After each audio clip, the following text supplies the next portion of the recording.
ना स्टूडेंट्स, हम कुछ एनालॉगस स्टडी करेंगे जल्दी जल्दी। जैसे कि हमने कूलम्स लॉ इलेक्ट्रोस्टैट्स पढ़ा था, similarly Coulomb's law in magnetism भी होता है। मैं पूरी कोशिश करूंगा सिर्फ इस एक पेज पर सब कुछ हो जाए जो मैं बताने वाला हूँ, सिर्फ एनालॉगस स्टडी के दम पर। कूलम्स लॉ मैग्नेटिज्म, जैसे कि मान लीजिए आपका दो मैग्नेट्स होते हैं, ये नॉर्थ और ये साउथ, ये पोल्स आप जुदा नहीं कर सकते। आप चार्ज को जुदा कर सकते हो, प्लस चार्ज अकेले एग्जिस्ट कर सकता है, ये नॉर्थ और ये साउथ।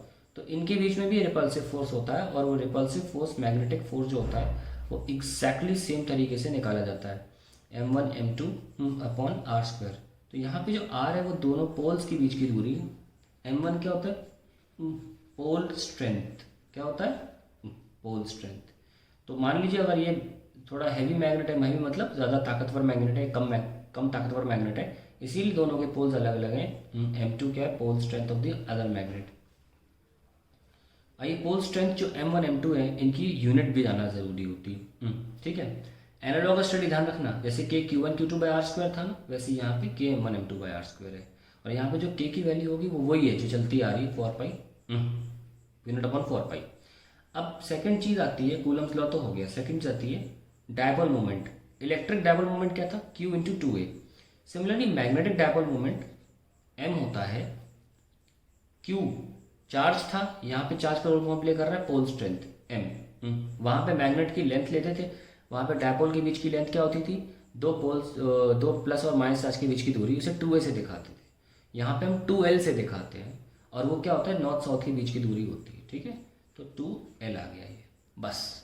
अब आपको m की यूनिट चाहिए। ध्यान रखें कि m मैग्नेटिक मोमेंट जो है ना, वो चाहे बाहर मैग्नेट की बात कर रहे हो चाहे करंट लूप की, रहता सेम है। तो वहाँ से निकाल लो ना answer. m is equals to I into A था, याद तो होगा आपको, I into A magnetic moment बोला जाता था। तो यहाँ से आपको m की यूनिट बड़ी आसानी से याद रहती है, एम्पियर और एरिया की मीटर स्क्वायर। अब यहाँ लगा लो, ampere metre square is equals to m into metre. Metre ही होता है ना डिस्टेंस, ये देखो। तो पोल स्ट्रेंथ की यूनिट कितनी आ गई? एम्पियर मीटर, वेरी इंपॉर्टेंट, ठीक है। ये एम्पियर मीटर पोल स्ट्रेंथ की यूनिट आ गई। तो मैं अंग्रेजी में लिख देता हूँ क्योंकि यहाँ पे mm दोनों सेम लग रहे हैं, कि unit of pole strength is ampere metre, very important. अब तीसरी बात आती है, डायपोल की वजह से आपने इलेक्ट्रिक फील्ड निकाली थी ना, ऐसी मैग्नेटिक डायपोल की वजह से भी इलेक्ट्रिक फील्ड निकालनी पड़ेगी। तो हम एक तरह से कर क्या रहे हैं? Before I start with this, let me tell you, हम यहाँ पर डायपोल मोमेंट को रिप्लेस करते हैं मैग्नेटिक मोमेंट m से, इलेक्ट्रिक फील्ड को रिप्लेस करते हैं मैग्नेटिक फील्ड b से, बाकी सब कुछ सेम रहता है। अब आप बताइए, आपने एक्सिस के लिए क्या फॉर्मूला रटा था? एक्सिस पर इलेक्ट्रिक फील्ड कितनी थी? 2kp बाई आर क्यूब, है ना। यहाँ भी वही है, 2km बाई आर क्यूब, फिर टिट्टो सेम, टिट्टो सेम, कोई फ़र्क नहीं है, ठीक है। यहाँ पे ये 2l है और आधा l होता है, और यहाँ से r लेते हैं, बिल्कुल सेम। आप बिल्कुल उसी तरीके से डेरिवेशन कर लेना, ठीक है।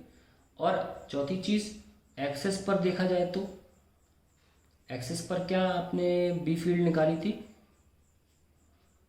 km बाई आर क्यूब, सुन लो, दैट्स इट। तो इसका आधा था ना वो, तो km बाई आर क्यूब भी आंसर आ गया।